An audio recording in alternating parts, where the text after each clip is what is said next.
Suite de la leçon sur la fonction exponentielle, on attaque le paragraphe grand 3 sur les propriétés de cette fonction exponentielle. Donc tout d'abord une première relation qui va nous être très utile. On verra qu'elle va nous permettre de transformer une somme en un produit ou l'inverse. Donc cette relation est à retenir bien sûr. Donc c'est quels que soient les nombres réels x et y, exponentielle de x plus y est égale à exponentielle de x fois exponentielle de y. Donc par exemple, je peux dire que exponentielle de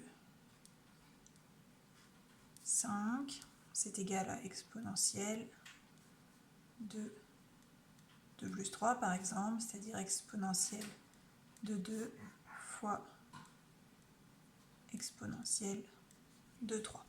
Donc dans cet exemple-là, sur des valeurs numériques, ça ne présente pas forcément d'intérêt, mais on verra dans d'autres cas que ça va être très pratique de pouvoir utiliser cette formule. Donc justement, à partir de cette formule, on peut déduire trois nouvelles relations. Donc, exponentielle de moins x va être égale à 1 sur exponentielle x, ce qui peut aussi s'écrire que exponentielle de x fois exponentielle de moins x est égale à 1. Donc on va déjà démontrer cette première relation, donc on le fait en dessous. Donc on va montrer celle-ci et ce qui nous permettra d'en déduire celle-ci. Donc exponentielle x fois exponentielle moins x. Donc j'applique la première formule de tout à l'heure, mais dans ce sens-là, puisque j'ai un produit de deux exponentielles. Donc c'est égal à exponentielle de x plus moins x, c'est-à-dire exponentielle de 0. Et on a vu par définition, dans la première partie de ce chapitre, que exponentielle 0 était égale à 1. Donc je peux en déduire facilement à partir de cette égalité, si je passe exponentielle x dans le second membre, que exponentielle de moins x est égale à 1 sur exponentielle x. Donc l'exponentielle du nombre moins x est égale à l'inverse de l'exponentielle du nombre x. Deuxième relation que l'on peut en déduire, c'est exponentielle de x moins y égale exponentielle x sur exponentielle y, que l'on va démontrer aussi. Donc on part de exponentielle de x moins y, c'est égal à exponentielle de x plus moins y, donc on se ramène à une somme ici pour pouvoir appliquer cette formule. Donc on obtient exponentielle de x fois exponentielle de moins y, et d'après ce qu'on a vu précédemment, exponentielle de moins un nombre, c'est égal à 1 sur exponentielle de ce nombre. Donc ça fait exponentielle x fois 1 sur exponentielle y, c'est-à-dire exponentielle x sur exponentielle y. Je reprends parce que vous ne voyez plus. Donc exponentielle x fois exponentielle moins y, normalement ça vous aviez pu voir. Donc on avait vu que exponentielle moins y, d'après la relation précédente, c'était 1 sur exponentielle y. Et donc si je simplifie cette écriture-là, ça fait exponentielle x fois 1, donc exponentielle x sur exponentielle y. Voilà pour ces trois relations qui sont à connaître. Et on en a une dernière que l'on ne va pas démontrer. Donc ça c'est la deuxième, ça c'est la troisième. Et on a celle-ci à retenir, exponentielle de n fois x, avec n un nombre entier naturel, donc 0, 1, 2, 3, 4, 5, 6, etc. C'est égal à exponentielle x puissance n. Donc on pourrait la démontrer, ça s'appuierait sur un raisonnement identique, qui s'appuierait sur ça, je veux dire, en remplaçant la somme de deux termes par la somme de n fois le même terme. On continue avec le petit paragraphe suivant sur le nombre e. Donc, on va introduire une nouvelle notation pour la fonction exponentielle qui part de cette définition. Donc, l'image du nombre 1 par la fonction exponentielle, que nous, normalement, on note exponentielle de 1, va se noter petit e. Ok. Donc c'est ce qui est écrit ici. E ou e puissance 1, ce serait la même chose. On sait que n'importe quel nombre avec un exposant 1, c'est le nombre lui-même. Voilà, donc pour ce petit e, donc c'est l'image du nombre 1 par la fonction exponentielle. On en a une valeur approchée grâce à la calculatrice, c'est environ 2,72. Si vous regardez sur la représentation graphique, je vais vous la remontrer. Alors voilà, j'ai juste retracé la fonction exponentielle avec la calculatrice et j'ai zoomé, donc exponentielle 1 ou le nombre e. Du coup, là je suis ma courbe, donc je cherche quand est-ce qu'on a une abscisse égale à 1. Donc j'y suis, je suis un peu sortie du cadre, mais si vous regardez ici, j'ai x qui est à peu près égal à 1 et l'image qui est un peu au-delà. Si je redescends, je vais peut-être avoir une meilleure approximation, c'est assez moyen. Bien, donc à partir de ce nombre e qui correspond à exponentielle 1, on va pouvoir en déduire une nouvelle notation pour la fonction exponentielle qui sera plus rapide. Donc jusqu'à maintenant, l'image d'un nombre x par la fonction exponentielle se notait comme ça. Je peux dire que exponentielle x, c'est la même chose que exponentielle x fois 1. Et là maintenant, je vais pouvoir appliquer le corollaire C. Alors il est vrai que le corollaire C est donné pour un nombre n entier. En fait, il pourra être donné pour n'importe quel nombre réel. Donc je vais appliquer ce corollaire C avec x qui a été mis à la place de n et 1 qui a été mis à la place de x. Donc si je vais écrire que c'est exponentielle du nombre 1 à la puissance x. Exponentielle 1, c'est le nombre dont on vient de parler, qu'on note e, et donc on va dire que c'est e puissance x. Donc voilà la nouvelle notation que l'on va utiliser désormais lorsque l'on parle de la fonction exponentielle. Au lieu d'écrire exponentielle x, on écrira e puissance x, ça représentera la même chose. Donc je vous ai réécrit en dessous toutes les propriétés que l'on a vues jusqu'à présent sur la fonction exponentielle, mais en reprenant la notation e puissance x à la place de exponentielle x. Donc e puissance 0 c'est égal à 1, e puissance 1 c'est égal à e.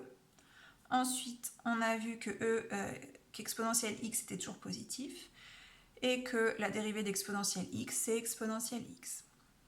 Et les quatre formules qu'on a vues aujourd'hui, donc exponentielle de x plus y c'est égal à exponentielle de x fois exponentielle de y, exponentielle de x moins y c'est égal à exponentielle de x sur exponentielle de y, exponentielle de moins x c'est l'inverse d'exponentielle x, et exponentielle x puissance n c'est égal à exponentielle n fois x. Donc je l'encadre. Vous avez compris ce que ça voulait dire. Ces définitions ou propriétés sont à connaître absolument par cœur pour pouvoir faire les exercices sur la fonction exponentielle. Alors justement, on va appliquer ces quatre dernières formules dans le paragraphe suivant pour simplifier les écritures dans la méthode 1. Du coup, on continue avec le paragraphe petit 3 application. Donc aujourd'hui, on va voir que la méthode 1 qui consiste à simplifier les écritures en utilisant les quatre formules indiquées précédemment. Alors, je n'ai conservé que l'encadré précédent. Vous allez devoir du coup compléter la feuille directement. Moi, je le fais sur le tableau blanc au fur et à mesure. Alors, on commence avec l'expression A qui est égale à exponentielle 7 fois exponentielle moins 4 sur exponentielle moins 5. Alors vous allez voir, ces exercices ressemblent à des exercices que vous avez pu éventuellement faire sur les puissances au collège, en 4e. Donc, on va commencer à s'intéresser au numérateur. Donc, je reconnais le produit de deux exponentielles. Donc, ça correspond à la première formule, mais utilisée à l'envers. Donc, je vais dire que c'est exponentielle de 7 plus moins 4, c'est-à-dire exponentielle 3 sur exponentielle moins 5. Ensuite, j'arrive à une écriture qui est le quotient de deux exponentielles, comme ici. Donc, je sais que je vais faire exponentielle de 3 moins 5, c'est-à-dire exponentielle 8. On continue avec la b, qui est égale à exponentielle 5 puissance moins 6 fois exponentielle moins 3. Donc ici, on reconnaît là cette écriture-là, une puissance exponentielle. Alors là, encore une fois, la formule est écrite pour n, mais elle est valable quel que soit l'exposant n. Donc là, on n'est même pas dans n, on est dans z. Ça n'a pas trop d'importance. Donc du coup, j'applique la formule. Il va falloir que je fasse 5 fois moins 6, donc moins 30, fois exponentielle moins 3. On se retrouve dans une situation équivalente à ce qu'on a fait pour le numérateur du a. Donc le produit de deux exponentielles, il me suffit d'additionner moins 30 et moins 3, ce qui fait exponentielle moins 33. On poursuit avec le c, qui a l'air un peu compliqué comme ça, mais vous allez voir que ça s'arrange assez bien. Donc on recopie rapidement.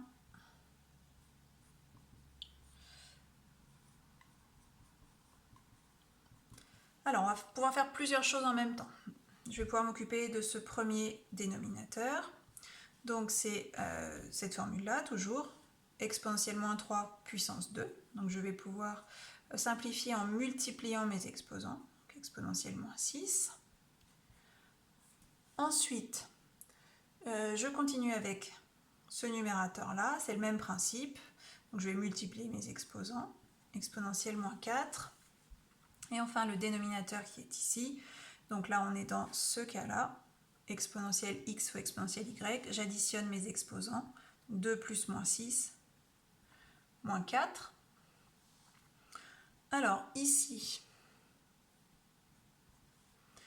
1 sur exponentielle moins 6. Donc c'est le même qu'ici, c'est 1 sur exponentielle quelque chose. Donc on va pouvoir le simplifier en disant que c'est exponentielle de moins 6, c'est-à-dire exponentielle 6. Je me suis trompée en recopiant. C'était un plus depuis le début. Là. Plus, et alors exponentielle moins 4 sur exponentielle moins 4, on peut voir de différentes manières que c'est le nombre 1. On a une fraction dont le numérateur est égal au dénominateur. On pourrait aussi, si vous avez encore des doutes, appliquer cette formule-là en disant que c'est exponentielle de moins 4 moins 4, soit exponentielle de moins 4 plus 4, exponentielle 0, ce qui fait bien 1. Je vais effacer pour faire le dernier. Donc allons-y pour le dernier. Donc on procède toujours par étapes. On peut s'occuper du numérateur. Donc on reconnaît cette formule-là. Donc il va suffire que je multiplie mes deux exposants. Donc exponentielle 2x fois 3, soit exponentielle 6x. Ensuite, ici, je vais avoir le produit de deux exponentielles, donc comme ici. Donc je vais devoir ajouter mes exposants. Donc 3x plus 1 plus moins x moins 1.